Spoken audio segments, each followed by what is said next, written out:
National Broadcasting System presents The Mysterious Traveler, written, produced, and directed by Robert A. Arthur and David Kogan, and starring tonight two of radio's foremost actors, Eric Dressler and John Sylvester, in an original radio drama titled Murder is My Business.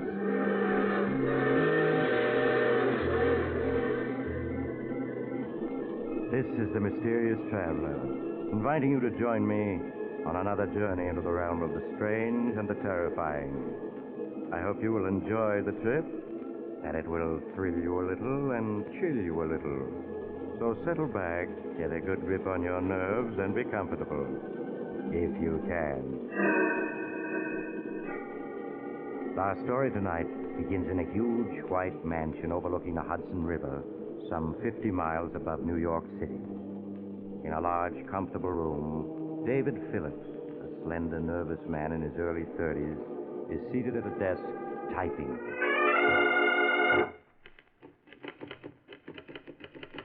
Dear Julia, a year has passed since we last saw each other, and I'm writing this letter with the hope that you will understand all that I'm about to reveal, and understanding will forgive me.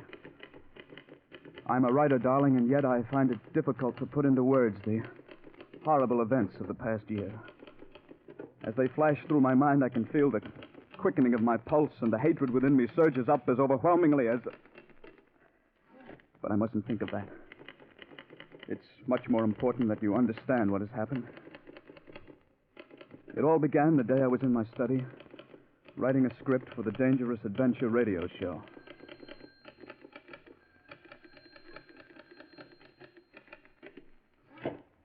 Darling, it's for you. Who is it? It's Basil King. Basil King. Dave, wait a minute. I want to talk to you. But, honey, Basil King, I can't keep him waiting. Yes, you can. Well, we'll talk fast. King's looking for a writer for his radio show, isn't he? Yeah, Sig Rodman just quit. Quit? You mean he had a nervous breakdown? And so has every other writer who's ever worked for Basil King.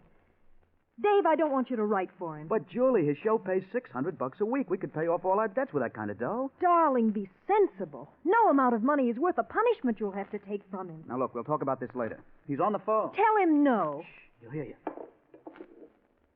Hello? Mr. Phillips, this is Basil King speaking. Oh, yes, Mr. King.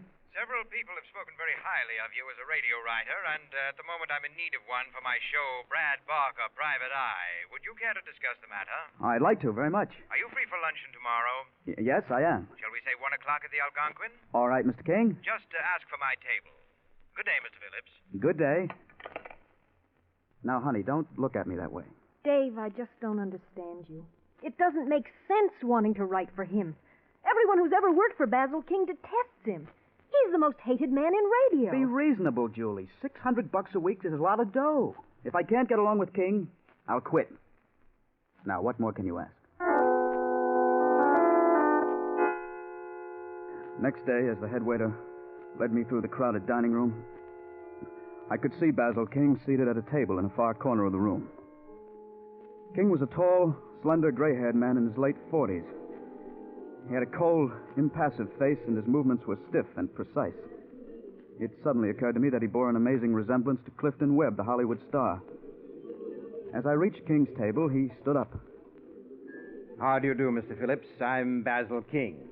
Have a seat, won't you? Thank you. I suggest we talk first and order luncheon later. All right, Mr. King. Now, Mr. Phillips, to begin with, I'm a man who believes in frankness. I dare say this frankness of mine has led to my making a large number of enemies, and has given me the reputation of being an extremely difficult person to get along with. No doubt you've heard quite a few stories about me. Yes, I have. Believe me, they're highly exaggerated. Great talents, such as myself, have always been misunderstood. The petty minds in this world, not understanding men of genius, are forever seeking to destroy us. I see. I wonder if you do, Mr. Phillips. I wonder if you do. I ask very little of my writers, merely a modicum of intelligence and the ability to accept constructive criticism. That sounds reasonable enough. Yes, one would think so, and yet I haven't been able to find a writer who understands me. I'm sure you will sooner or later. Perhaps, but to date it's been very discouraging. However, we mustn't dwell on the past. Now, Mr. Phillips, you come highly recommended, and I trust that ours shall be a happy and profitable relationship. I hope so. By the way, you aren't troubled by ulcers, are you? Why, no. Good. For some unfathomable reason, all the writers I've had in the past seem to have been afflicted with ulcers. I can't stand people who are always taking pills and subsisting on bland diets. Tell me, are you familiar with my show, Brad Barker, Private Eye? Oh, yes. I've heard it quite often. Good. Then you're undoubtedly aware that there are two things I insist upon in my shows. Clever plots and gimmicks that work. Bear that in mind, Mr. Phillips. Clever plots and gimmicks that work. I understand. It's on those two rules that I have single-handedly built the most popular detective show on the air. You've only to look at the Hooper rating of Brad Barker, Private Eye, to substantiate what I'm saying. Yes, I know. You've got a terrific rating. 18.6. Needless to add, my sponsor, the Zestful Chewing Gum Company, has increased its sales tremendously. Now, Mr. Phillips, I'm prepared to pay $600 a week for the writing of Brad Barker. Is that satisfactory? Yes, that sounds fair enough. When may I expect your first script? Well, let's see. Today is Wednesday. What about Monday morning? That's satisfactory. Monday morning it is. Now, shall we order luncheon? An hour later, Basil King and I separated in front of the Algonquin. I went home and started work on the script, determined to turn out a show that would make King sit up and take notice. After 4 days and nights of intensive writing, I completed the script. Monday morning, I went downtown to Basil King's luxurious office and turned the script over to him. As I sat by his desk, watching him read it, it was hard to tell what he thought of it. His face was cold and impassive as he turned page after page. At last, he finished reading it and looked up. It won't do, Mr. Phillips. It won't do? Well, why not? First of all, you haven't caught the spirit of Brad Barker in your dialogue. But more important, the plot is weak, and your murder gimmick won't work. Well, I don't see why it won't. Would you mind explaining? In this script, you have the victim, what's his name? Charles Riker. Yes, you have this fellow, Charles Riker, whose life has been threatened, barricade himself in a small cabin. All doors and windows are locked from the inside, and in addition, he's armed to the teeth and has a watchdog with him. That's right. 2 days after this fellow Riker has barricaded himself, Brad Barker breaks into the cabin to find him dead. Dead of poison. Yes. Your gimmick is that the murderer, unable to get at Riker, has tapped the water pipe which ran from the spring to the cabin and poisoned the water. Yes, well, what's wrong with that? My dear fellow, don't you think that when Riker drew a glass of water in the cabin, he'd have tasted the poison in the water? But I planted in the script that the poison was tasteless. Oh, you did? Well, nevertheless, it won't work. Oh, why not? It just doesn't ring true. I don't feel it. Why not? We should stop asking why not. It's obvious that I don't like your gimmick, and if I don't like it, 15 million radio listeners won't like it. If our relationship is to continue, you must learn to accept constructive criticism. After all, my dear fellow, you have merely to look at the rating of the show to realize that I am never wrong. Furthermore, I should like to point out that at no time...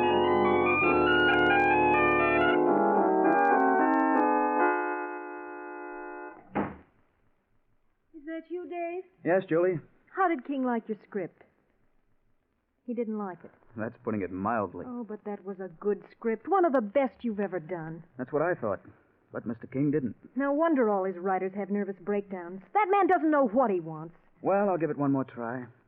You mean you're still going to try to write for him? Now, honey, there's no use in giving up so soon. Maybe once I get to know King's likes and dislikes, it won't be so tough to write for him. Dave, I've never interfered before, but this is too much. I want you to call that egomaniac King up and tell him you're through. Julie, I can't. I told King that I'd turn in another script by Thursday. Oh, Dave. I promise you that if he doesn't like the second script, I'll give up. Now, that's fair enough, isn't it? For the next 3 days and nights, I sweated over a new script. As I worked out the plot and gimmick, I tried to anticipate Basil King's every possible objection.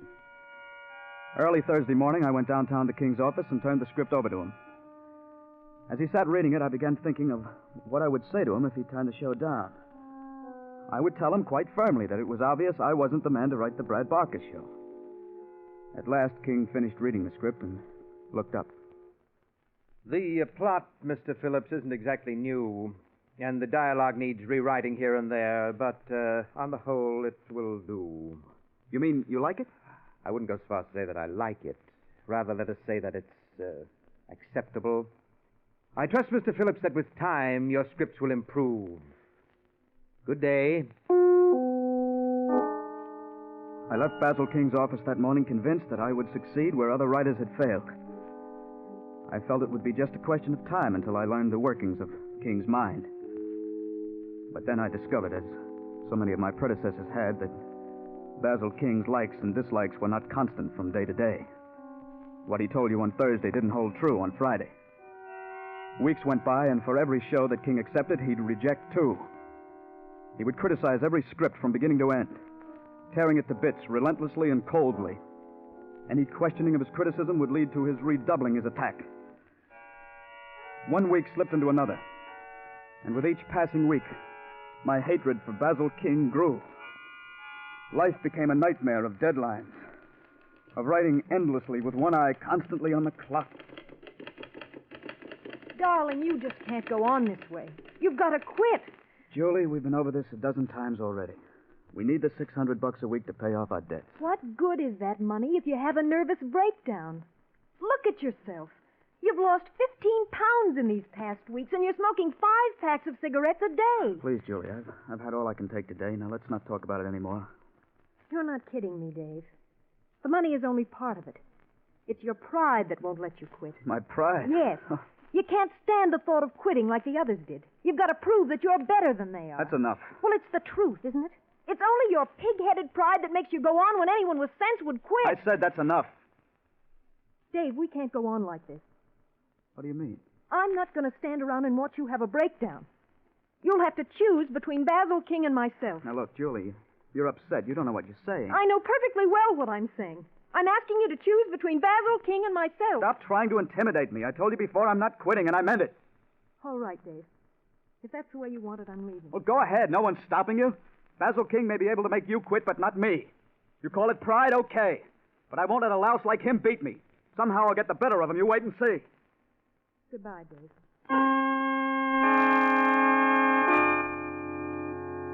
I was so emotionally worn out the night you left me, Julie. I could scarce comprehend my loss at the time. There seemed to be only two people in the world, Basil King and myself. As I traveled back and forth day after day between my typewriter and King's office, my hatred for him increased 100-fold. Feeling my hatred for him, King redoubled his sadistic attack, sensing that I was determined not to quit. The weeks slipped by, and the nightmare continued. King insisted that I come to all rehearsals of the show so that the cast, as he put it, might see the culprit who wrote the script. It was at a rehearsal that I first met Mr. Pearson, president of the Zestful Chewing Gum Company. He was sitting in the control room, watching with great respect as Basil King rehearsed the cast. No. My dear Miss Hunter, I assumed when I hired you that you were a radio actress. If I'm wrong, please enlighten me. What did I do that was wrong, Mr. King? I don't feel it. I just don't feel it. Try it again. Rocky, you've got to give me a chance to explain. It wasn't my fault. Honest, it wasn't, Rocky. Cut. Miss Hunter, you sound too young. I want you to age the role 1 year. Mind you, just 1 year. Yes, Mr. King. Rocky, you've got to give me a chance to explain. It wasn't my fault. Honest, it wasn't. Rocky, don't! Cut! Well, if that's the best you can give me, it will have to do. And Mr. Cooney, if you can't do better, I'll have to get another sound man. Take 15 minutes. It's dreadful, Mr. King, the incompetence you have to put up with. Yes, Mr. Pearson, it often amazes me that I've been as successful as I have. Oh, speaking of incompetence, Mr. Pearson, I'd like you to meet the present writer of the show, Mr. Phillips. How do you do, Mr. Phillips? Glad to meet you, sir. I have great hopes, Mr. Pearson, of making a radio writer out of Phillips. Well, I'm sure if anyone can do it, you're that person, Mr. King. Pardon me, Mr. King. Would you like to hear the commercial now? Very well, Caruso. Go ahead. Yes, ladies and gentlemen, July 8th is the big day. In just 1 month, you'll be able to buy the latest discovery in chewing gum happiness, Pepso-Gum. Made by the Zestful Chewing Gum Company, Pepso-Gum is a new gum. A gum with a jailed-in flavor, designed to give you hours of chewing pleasure. Remember, the big day is July 8th, when Pepso-Gum will be on sale at all candy counters. I don't feel it, Caruso. I want more emphasis. I want you to be so compelling that people will rush to their drugstores and place orders for this new gum. Exactly. Yes, exactly. Rehearse it a few more times, and I'll go over it with you later. Yes, Mr. King. Well, I guess I'll be getting back to the office, Mr. King. Most kind of you to allow me to watch your rehearsal. That's quite all right, Mr. Pearson. It was a pleasure meeting you, Mr. Phillips. I assume that you'll be at the factory for next week's broadcast? The factory? Yes, Phillips, we're doing the broadcast in the factory next week. Yes, it's the company's 25th anniversary. You've no idea how our employees are looking forward to your broadcast. Yes, indeed.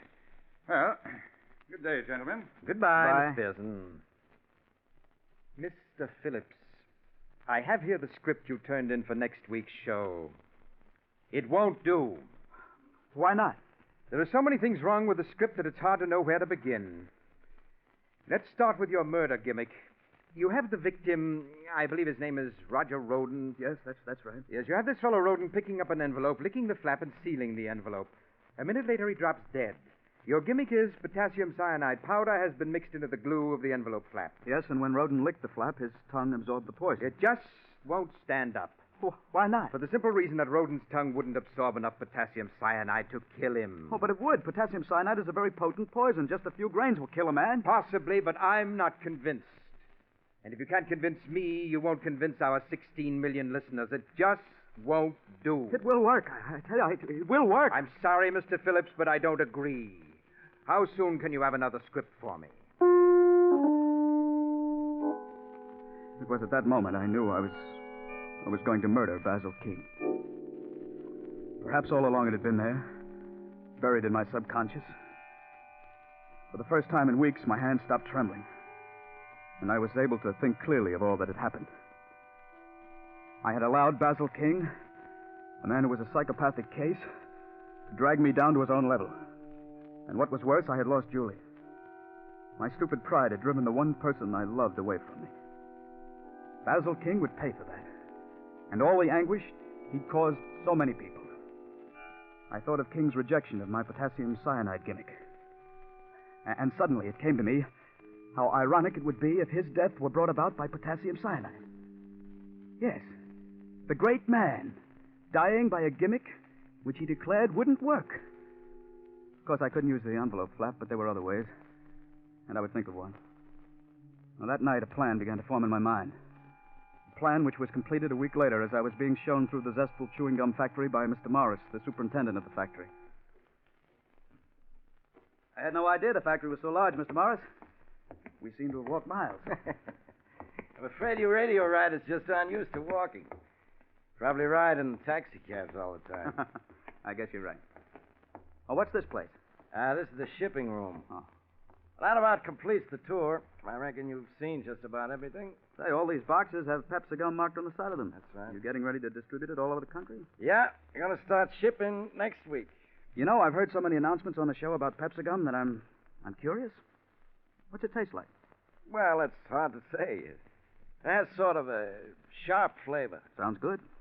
Do you have any around? I'd like to taste it. Well, I'd like to give you some, Mr. Phillips, but the old man, Mr. Pearson, he's given out strict orders not to give any of it out. Reckon he's trying to keep it from the public till the last minute. Oh. But employees have tasted it, haven't they? Oh, sure. Well, Mr. Morris, you're looking at an employee right now. I do write radio shows for the company. Yeah, I guess you are an employee after all. I reckon I can give you a pack of Pepsi-Gum. There you are. Thanks. An attractive-looking pack of gum. Yeah, you got to catch the customer's eye if you want to sell gum. Oh, what do you say if we go back to the auditorium? Fine. I've seen the whole factory, and I've got a pack of the new Pepsi-Gum. What more could I ask for? A few minutes later, I left Mr. Morris in the auditorium, where the great Basil King was rehearsing the cast for the show. I walked across the street to the inn where we were staying and went up to my room. There, I took the pack of Pepsi-Gum from my pocket and withdrew one of the 5 sticks of gum. I very carefully removed the wrapper, and then taking a dampened handkerchief, I wiped the candy powder off the stick of gum. It took but another minute to evenly sprinkle potassium cyanide powder over the wet stick of gum. In a very short time, the gum dried, and it was impossible to tell that the fine, powdery coating on it was a coating of death. I rewrapped the stick of gum and carefully inserted it in the center of the pack. When I arrived at the auditorium 10 minutes before airtime, the great man was relaxing in the control room. With him were Mr. Pearson and Bill, the broadcast engineer. Oh, there you are, Mr. Phillips. I was afraid you were going to miss the broadcast. Mr. Phillips may not be a good writer, but he is a punctual one, Mr. Pearson. Mr. King, you're a great one for banter. You have a ready wit. Thank you, Mr. Pearson. Look at that auditorium. Completely packed. I've never seen our employees so enthusiastic, and it's Oh, due to you, Mr. King. I hope you'll say a few words to them after the broadcast. Why, I should be delighted to. Can you spare a minute, Mr. King? What is it? Do you remember that script I turned in a week ago with the potassium cyanide gimmick? You mean where the victim licked the envelope flap and was poisoned? Yes, I remember that deplorable script. What about it? Well, I was wondering, what if we were to switch the potassium cyanide to something else? Instead of the envelope, perhaps the cyanide might be sprinkled on a piece of candy or something like that. No. It would never work. I don't feel it. You really don't think it would, huh? Certainly not. Really, Mr. Phillips, you're showing less and less imagination from week to week. Well, I just thought I'd mention it. Hey, Mr. Phillips, that pack of gum you have, isn't that the new Pepsi gum? Yes, Mr. Pearson, that's right.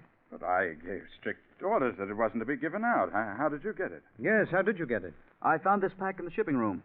I hope you don't mind my having taken it. Well, no. After all, we are just one big family. You see, Mr. Pearson, I've heard so much about the new Pepsi gum that I was curious to find out what it tasted like. Well, what did you think of it? Well, I haven't tried it yet, but I guess this is as good a time as ever. Have a piece? Don't mind if I do. Thank you. What about you, Mr. King? No, thank you. You mean you aren't even curious to know what Mr. Pearson's new gum tastes like? Please, Mr. King, I'm very eager to know what you think of the flavor. I have great respect for your opinion. Very well, Mr. Pearson. Here you are, Mr. King. Thank you. I understand it has a sharp flavor, Mr. Pearson. Yes, but delightfully so. That's delicious. Well, I have a feeling that Pepsi gum is going to be a tremendous success. Go ahead, Mr. King. Put it in your mouth. I'm anxious to have your opinion. Yes. Yes. Oh, certainly has a sharp taste. Oh, not that sharp. Keep chewing it. 1 minute to airtime, Mr. King. Thank you. I watched the great man, Basil King, chewing a stick of Pepsi gum. I knew that he found the flavor a bit sharp. And if Mr. Pearson hadn't been watching him, he would have spat it out. Yes, Mr. King didn't like the flavor, but with the sponsor looking on, he had to continue chewing. I watched the minute hand sweep around the clock. In 30 seconds, we would be on the air, and according to my calculations, Mr. King would keel over 15 seconds after we were on the air. Stand by. I'll give you the go-ahead, Mr. King. Very well. Coming up. Go ahead.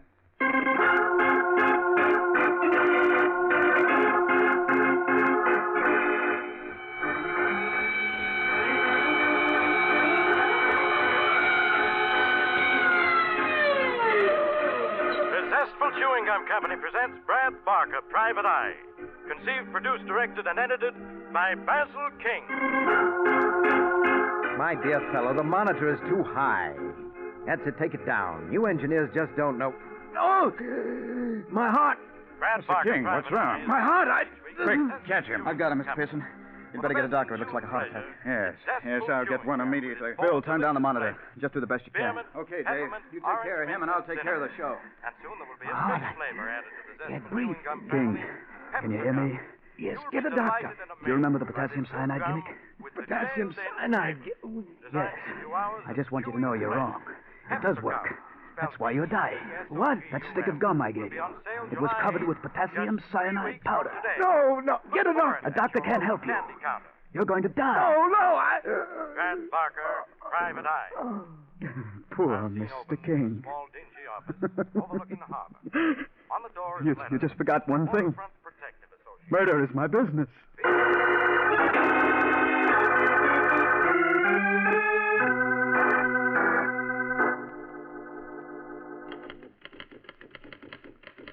Julie, darling, that was a year ago, and I've never ceased to regret your leaving me. I'm writing this in the hope that you will find it in your heart to forgive me.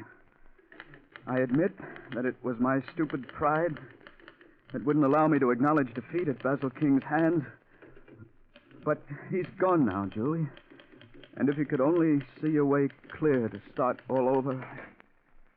Hi. Hello, Mr. Phillips. Remember me? John Pearson? Mr. Pearson. Yes. You remember Mr. Morris, my factory superintendent? Hello? We happened to be driving past and thought it'd be a nice gesture to drop in and find out how you were getting along. Please, I've got to finish this letter to my wife, Julie. I've got to finish it. Doesn't seem to be getting any better, does he, Mr. Pearson? No, he doesn't. Look at all these letters scattered around. Must be at least 100. They're all addressed to his wife. What a pity, huh? Yes, I'll never forget that day that Basil King died of a heart attack. I came back to the control room to find poor Mr. Phillips crying hysterically over the body. He never has gotten over the shock of Basil King's death. What a wonderful friendship that was.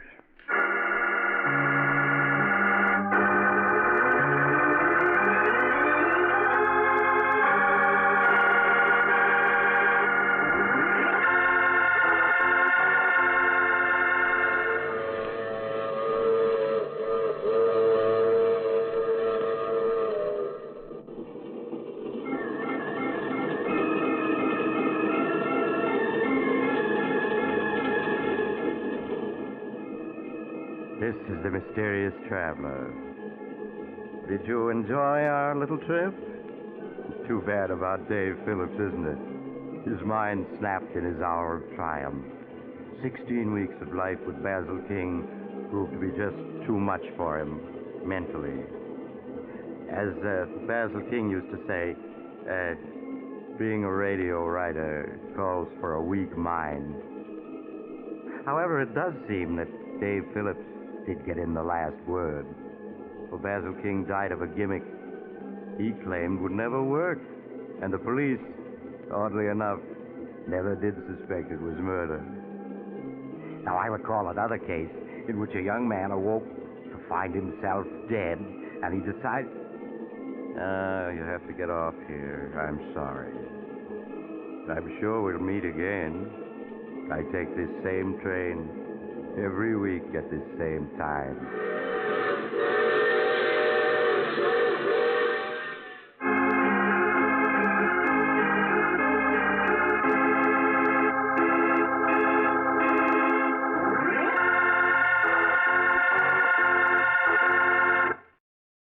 You have just heard The Mysterious Traveler, a series of dramas of the strange and terrifying.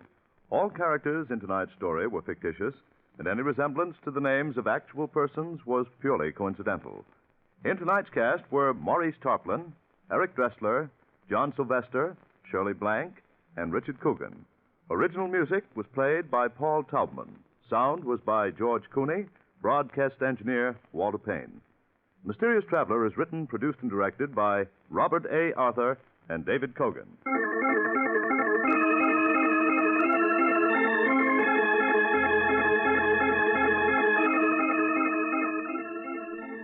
Listen next week to a tale titled Queen of the Cats.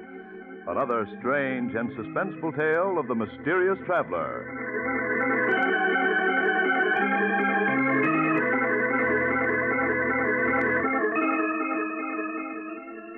This program has come to you from our New York studios. Another program of tense and dramatic action will follow in just a minute.